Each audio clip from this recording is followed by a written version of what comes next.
Hello all and welcome to my channel, where science, technology, engineering, and math are made easy. Today I'm going to be doing a tutorial in the C programming language that explains how to use arrays. Without further ado, let us begin. First of all, what is an array? An array is a linear data structure that stores elements of the same data type.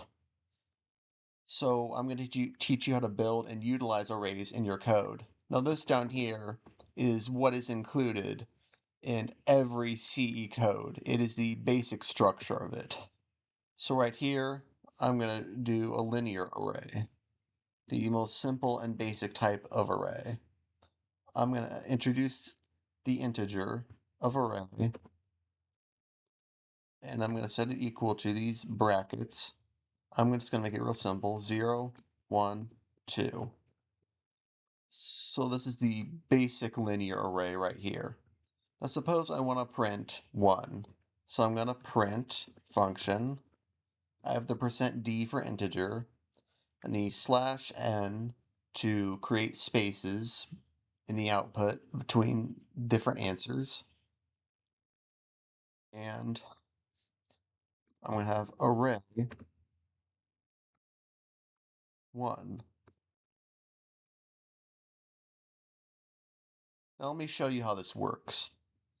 This 0 is a 0 as an index. This 1 is a 1 as an index. And this 2 is a 2 as an index. Suppose I made the 0 a 10. And I made this 1 126. And suppose I made this 2 negative 2. The index is still the same, even though the numbers are different. This will always be 0, this will always be 1, and this will always be 2.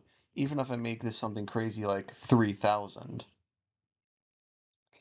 it will always have the same index. An index is a place. This is always place 0, this is always place 1, this is always place 2. So if I added 45, this would be place 3. In order to print your proper array, you have to print a proper index. If I put array 35, there would be 0, it's an error. Or suppose I put error, say, 100, there would be some garbage value like this. So the core idea of arrays is that this is index 0, this is index 1, index 2, index 3, so on and so forth. But you always start your indexes at 0. So that's the basics of a linear array. So I'm going to type in the linear array is, and the reason I'm doing that is I'm going to be putting other types of arrays, as you're going to see, and I don't want you to get the outputs confused. So let's make this array 0 to print out 10. So the linear array is 10. Now let's do binary arrays. Binary arrays function exactly like linear arrays, except that they only include ones and zeros. Have you ever heard of binary code? Well, that's the programming language that is at the start of everything. It's told entirely in ones and zeros. Whenever you type any type of code, whether it's in C or Python or JavaScript, it's in a 1 or a 0, but it's translated from machine language to human language for you to understand. Like when I type this in, it's typed in as human language, but it translated it to the output as machine language, the ones and zeros, which is translated back to the human language. So that's kind of how it works. So I'm going to add integer array2 equals 1, 0, 1. Need to make these curly brackets. And once again, the rule of indexes is the same. This has an index of 0, this is an index of 1, and this is an index of 2. Now I'm going to show you how to change an array. You can apply that to linear arrays and the multi-dimensional arrays that I will use to wrap this video up. So I'm going to say array 2, and I'm going to give it an index of 0, which is this 1, and I'm going to change it to a 0. So when I print my array2, I'm going to get a 0. No, not a 0 from the yeah, I'm going to get a 0 from the answer. So the binary array is the binary array is 0. I'll just have to do a space back so the answers align up. Looks a bit more neat. Now we're going to do the final type of array, the multidimensional array.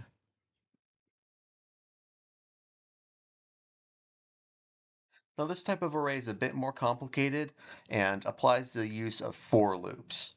So I'm going to say integer array3, I'm going to give it to 3. I'm sorry if you heard that, that's a motorcycle. I have my window open, so please don't let that bother you. So I'm going to give the values of 3, 4, 5, negative 16, and 15, 0, 9, 8.